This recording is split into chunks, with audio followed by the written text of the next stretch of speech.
It's the most wonderful time of the year.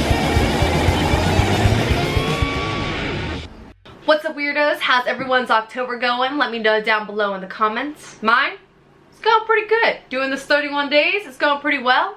And today, I'm here to tell you that I love vampires. I have loved vampires since my preteen years. Been really into them. And today I'm here to get you 5 blood-sucking films to get you through October, so let's get into it. First, I'm gonna mention probably one of my most watched movies of all time, and that is Interview with the Vampire from 1994.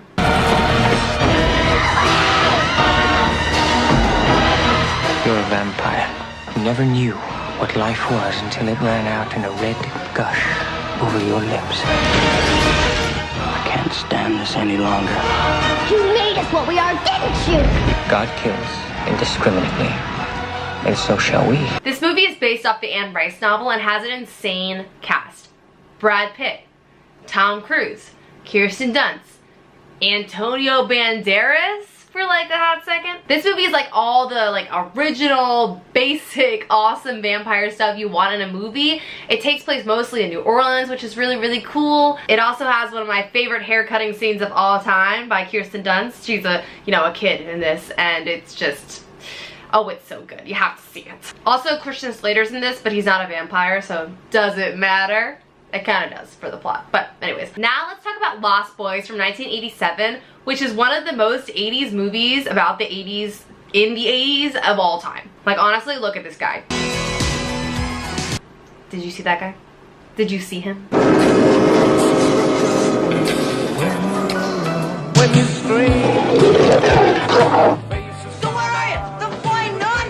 I'm your brother, Sammy. Help me! Stay back! Stay back! What's happening to me, Star? Get yourself a good sharp steak. Drive it right through his heart. You're a vampire, Michael. My own brother, a damn blood-sucking vampire. Oh, you wait till Mom finds out, buddy. Anyway, this movie stars the Coreys and also Edward Harriman, who, if you watch Gilmore Girls like I do, you will know him as the grandfather. He actually died, unfortunately, which is really sad, but it is really cool to see him in this movie if you're a big fan of Gilmore Girls. This is like, in his earlier years. And overall, it's a pretty fun rock and roll vampire movie. They're sort of sexy. They got like leather jackets. They ride motorcycles. It's pretty cool. So you guys should check that one out for sure if you haven't. All right, now we have to talk about the most famous vampire of all time, which is, of course, Dracula. Now, which movie am I going to recommend to you? Which Dracula movie, I wonder? You guessed it, the Gary Oldman one. This movie came out in 1992, the greatest of all years, because it was the year I was born. Vampires do exist.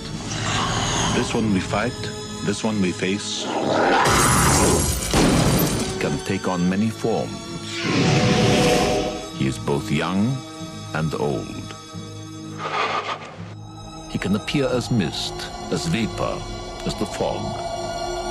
And he can vanish at will. The power of his evil desire has no end.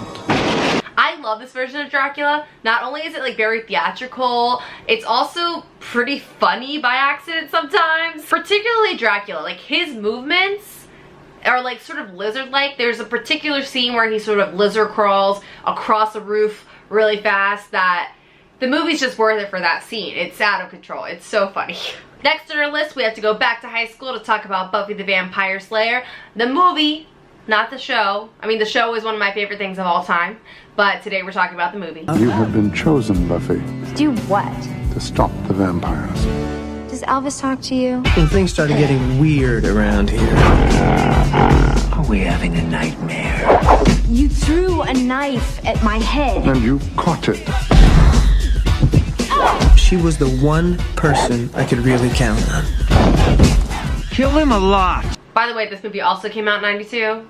I'm just saying, is it a sign? I don't know. Now, obviously, I am a huge Buffy fan. This is Dark Willow. She's not in the movie, but this is Buffy, and she is. And overall, it doesn't seem to be Joss Whedon's full reality of the Buffyverse, but it is a good starting taste of what that journey became for him. And so it's a good movie to check out. The high school dance scene is really cool, and Donald Sutherland plays the Watcher, which is not actually Giles in the movie, it's a different Watcher, and he does a great job.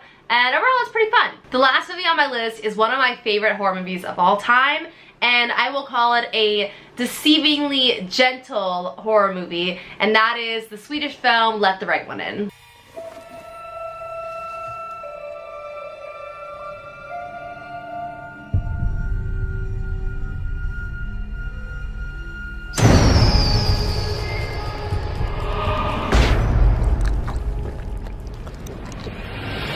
Är du vampyr? Hade du tyckt om mig ändå?